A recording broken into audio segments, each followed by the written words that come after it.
the opposition can continue to come up here today and make their opinions on President Obama's foreign policy heard. But the silenced voices of the nations he's ruined can't. The people of Iraq can't speak lest they be targeted in the next drone strike. Families in Ukraine are too busy, huddled in their homes as tanks roll down the streets.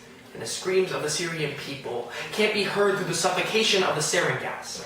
It's for their silenced voices I speak, and it's for them that I am so proud to stand with Team Proposition and affirm the motion.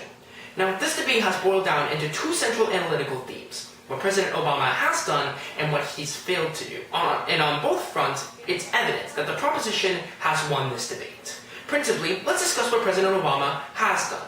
Now, Team Opposition comes up here and commends his expansion of foreign developmental aid, saying that it's brought people in foreign countries out of poverty. However, our second speaker showed us that these unchecked aid programs often see their funding disproportionately funneled to corrupt governments and militant organizations who use that funding to further oppress and suppress the exact groups of people that aid was supposed to help.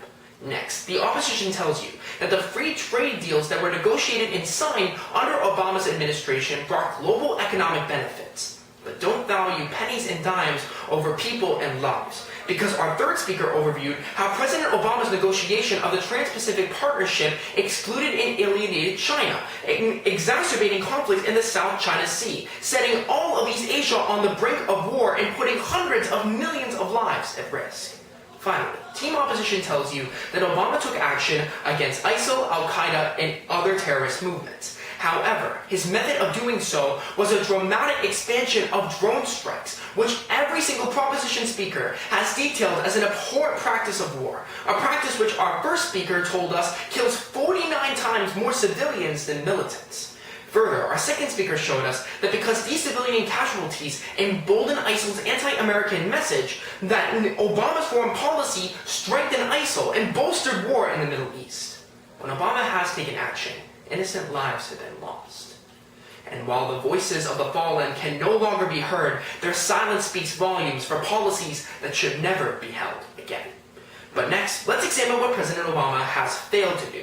So our first speaker showed us that President Obama refuses to uphold human rights, particularly in the case of Syria, when in 2013 he drew a red line on chemical weapons usage and threatened to intervene if they were used. But when they were used, Obama did nothing.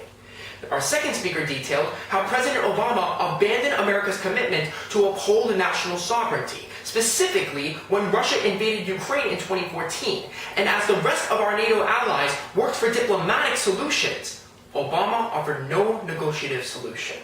The opposition has grouped these two arguments together and attempted to refute them in two ways.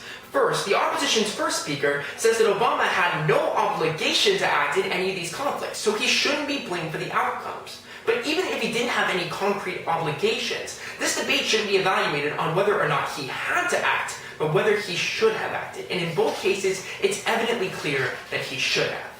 Further, their second speaker claims that it's a good thing that President Obama refused to intervene because he took a step back from our role as the world police. However, our second speaker showed us that forms of intervention in these conflicts could have saved more lives. The people of Crimea didn't think it was a good thing when soldiers came knocking at their door. The people of Syria didn't think it was a good thing when chlorine gas was burning through their lungs, and I don't think it's a good thing when the failures of Obama's foreign policy have killed the innocent, have neglected the vulnerable, have torn families, nations, and our world apart.